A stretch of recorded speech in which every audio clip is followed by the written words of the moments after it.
Hi friends, kitchen queen ಚಾನೆಲ್ಗೆ ಸ್ವಾಗತ. ಇವತ್ತು ನಾನು ನಿಮಗೆ ಕಿಚಡಿ ಮಜ್ಜಿಗೆ ಸಾರು ಹೇಗೆ ಮಾಡೋದು ಅಂತ ಹೇಳಿಕೊಡ್ತಾ ಇದ್ದೀನಿ. ಇದು ನಮ್ಮ ಊರಿನ ಸ್ಪೆಷಲ್ ರೆಸಿಪಿ. 1 ಕಪ್ ರೇಷನ್ ಅಕ್ಕಿಯನ್ನು ತೆಗೆದುಕೊಳ್ಳಬೇಕು. 1 ಕಪ್ ಅಕ್ಕಿಗೆ ಅರ್ಧ ಕಪ್ ತೊಗರಿಬೇಳೆಯನ್ನು ತೆಗೆದುಕೊಳ್ಳಬೇಕು. ರೇಷನ್ ಅಕ್ಕಿ ತೆಗೆದುಕೊಂಡರೆ ಅನ್ನ ಮೆತ್ತಗೆ ಚೆನ್ನಾಗಿರುತ್ತದೆ. ಇದನ್ನು ಚೆನ್ನಾಗಿ ತೊಳೆದುಕೊಳ್ಳಬೇಕು.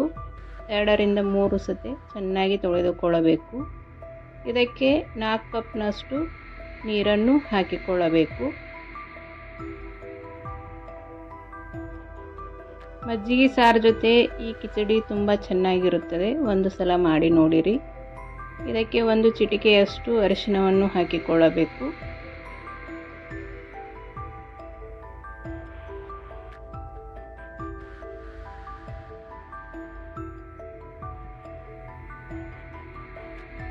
ಈಗ ಅರ್ಧ ಸ್ಪೂನ್ನಷ್ಟು ಉಪ್ಪನ್ನು ಹಾಕಿಕೊಳ್ಳೋಣ. ಉಪ್ಪನ್ನು ಹಾಕಿ ಚೆನ್ನಾಗಿ ಕೈಯಾಡಿಸಿ ಕುಕ್ಕರ್ ಮುಚ್ಚಿ 4 ರಿಂದ 5 ವಿಷಲ್ ಮಾಡಿಕೊಳ್ಳಬೇಕು. ಈಗ ಮಜ್ಜಿಗೆ ಸಾರು ಹೇಗೆ ಮಾಡೋದಂತ ನೋಡಿಕೊಳ್ಳೋಣ. ಮೊದಲು ಒಂದು ಮಿಕ್ಸಿ ಜಾರನ್ನು ತೆಗೆದುಕೊಳ್ಳಬೇಕು. ಇದು ಬಿಸಿಲಿಗೆ ತುಂಬ ಚೆನ್ನಾಗಿರುತ್ತದೆ. ನಿಮಗೆ ಎಷ್ಟು ಖಾರ ಬೇಕೋ ಅಷ್ಟು ಹಸಿಮೆಣಸಿನಕಾಯನ್ನು ಹಾಕಿಕೊಳ್ಳಬಹುದು. ಇಲ್ಲಿ ನಾನು 4 ರಿಂದ 5 ಹಸಿಮೆಣಸಿನಕಾಯನ್ನು ಹಾಕಿಕೊಂಡಿದ್ದೇನೆ. ಸ್ವಲ್ಪ ಬೆಳ್ಳುಳ್ಳಿಯನ್ನು ಹಾಕಿಕೊಳ್ಳುತ್ತೇನೆ. ಈಗ ಇದಕ್ಕೆ ಸ್ವಲ್ಪ ಕೊತ್ತಂಬರಿ ಸೊಪ್ಪನ್ನು ಹಾಕಿಕೊಂಡಿದ್ದೇನೆ.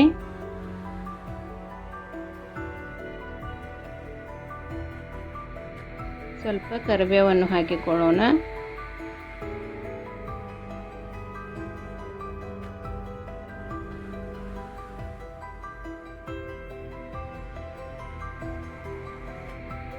ಈಗ 1 ಸ್ಪೂನ್ನಷ್ಟು ಜೀರಿಗೆಯನ್ನು ಹಾಕಿಕೊಳ್ಳುತ್ತೇನೆ. ಹಾಕಿಕೊಂಡು ಮಿಕ್ಸಿ ಮಾಡಿಕೊಳ್ಳಬೇಕು. ಚೆನ್ನಾಗಿ ಪೇಸ್ಟ್ ಆಗಬೇಕು. ಇಲ್ಲಿ ನಾನು 1 ಕಪ್ ಮೊಸರನ್ನು ತೆಗೆದುಕೊಂಡಿದ್ದೇನೆ. ಅದಕ್ಕೆ 2 ಸ್ಪೂನ್ನಷ್ಟು ಕಡಲೆ ಹಿಟ್ಟನ್ನು ಹಾಕಿಕೊಳ್ಳುತ್ತೇನೆ. ಮೊಸರು ಸ್ವಲ್ಪ ಹುಳಿ ಇದ್ದರೆ ಮಜ್ಜಿಗೆ ಸಾರು ಚೆನ್ನಾಗಿರುತ್ತದೆ. ಈಗ ಇದಕ್ಕೆ ನಾನು 2 ಸ್ಪೂನ್ ಕಡಲೆ ಹಿಟ್ಟನ್ನು ಹಾಕಿಕೊಂಡಿದ್ದೇನೆ. ಹಾಕಿಕೊಂಡು ಚೆನ್ನಾಗಿ ಮಜ್ಜಿಗೆಯನ್ನು ಈ ರೀತಿ ಕಡಗೋಲಿನಿಂದ ಕಡಿಬೇಕು. ಚೆನ್ನಾಗಿ ಮಿಕ್ಸ್ ಆಗಬೇಕು.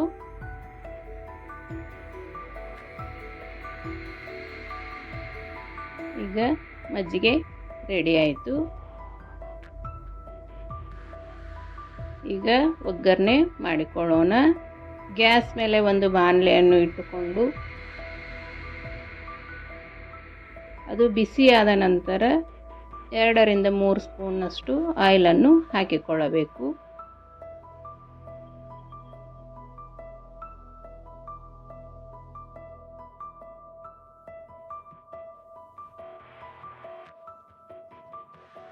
ಈಗ 1 ಸ್ಪೂನ್ನಷ್ಟು ಸಾಸಿವೆಯನ್ನು ಹಾಕಿಕೊಳ್ಳೋಣ.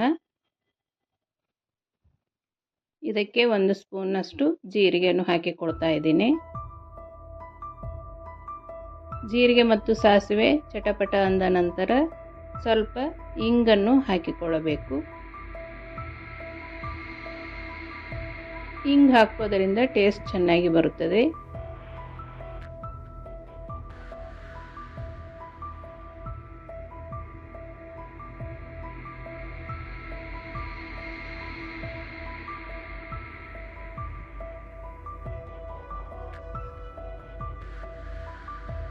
ಈಗ ಸ್ವಲ್ಪ ಕರಿಬೇವನ್ನು ಹಾಕಿಕೊಳ್ಳೋಣ. ವಿಡಿಯೋವನ್ನು ಪೂರ್ತಿಯಾಗಿ ನೋಡಿರಿ. ಮಜ್ಜಿಗೆ ಸಾರು ಒಡೆಯದಂತೆ ಹೇಗೆ ಮಾಡೋದು ಅಂತ ಹೇಳಿಕೊಡ್ತಾ ಇದ್ದೀನಿ. ಈಗ ಮಿಕ್ಸ್ ಮಾಡಿ ಇಟ್ಟುಕೊಂಡಿರುವ ಮಜ್ಜಿಗೆ ಮತ್ತು ಕಡಲೆ ಹಿಟ್ಟನ್ನು ಇದಕ್ಕೆ ಹಾಕಿಕೊಳ್ಳಬೇಕು. ಅದರ ಥಿಕ್ನೆಸ್ ನೋಡಿಕೊಂಡು ನೀರನ್ನು ಹಾಕಿಕೊಳ್ಳಬಹುದು. ಬಹಳ ತೆಳುವೂ ಆಗಿರಬಾರದು ಮತ್ತು ಬಹಳ ಗಟ್ಟಿನೂ ಆಗಿರಬಾರದು. ಅದು ಕುದ್ದ ತಕ್ಷಣ ಮತ್ತೆ ಸ್ವಲ್ಪ ಗಟ್ಟಿಯಾಗುತ್ತದೆ. ಸ್ವಲ್ಪ ತೆಳುವೇ ಮಾಡಿಕೊಳ್ಳಬೇಕು. ಈ ರೀತಿ ಇರಬೇಕು. ಅದಕ್ಕೆ ನಾನು ಇನ್ನೊಂದು ಸ್ವಲ್ಪ ನೀರು ಹಾಕಿಕೊಳ್ತೇನೆ.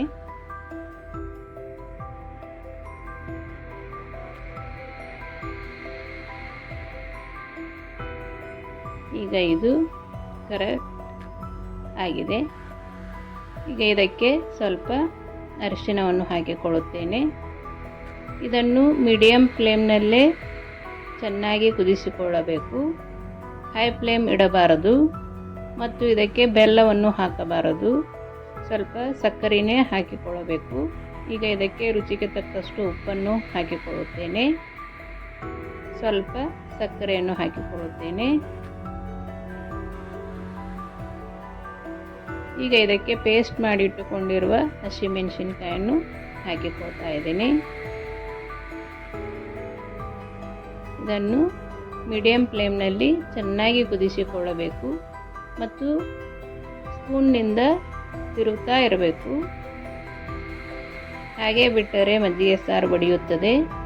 ಈ ರೀತಿ ಚೆನ್ನಾಗಿ ಕುದಿಸಿದರೆ ಮಜ್ಜಿಗೆ ಸಾರು ರೆಡಿ ಆಯಿತು. ಈ ರೆಸಿಪಿ ನಿಮಗೆ ಇಷ್ಟವಾದರೆ ನಿಮ್ಮ ಫ್ರೆಂಡ್ಸ್ ಆ್ಯಂಡ್ ಫ್ಯಾಮಿಲಿಗೆ ಶೇರ್ ಮಾಡಿ, ಲೈಕ್ ಮಾಡಿ, ಕಮೆಂಟ್ ಮಾಡಿ. ಒಂದು ಸಲ ಮಾಡಿ ನನಗೆ ಕಮೆಂಟ್ ಮಾಡಿರಿ ಹೇಗೆ ಬಂತು ಅಂತ.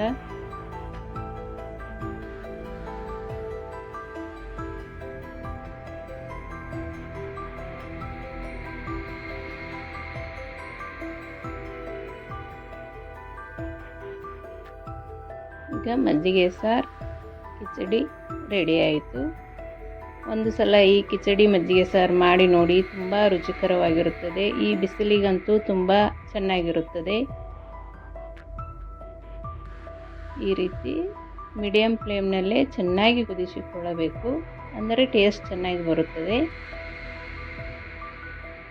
ಮಜ್ಜಿಗೆ ಸಾರು ರೆಡಿ ಆಯಿತು.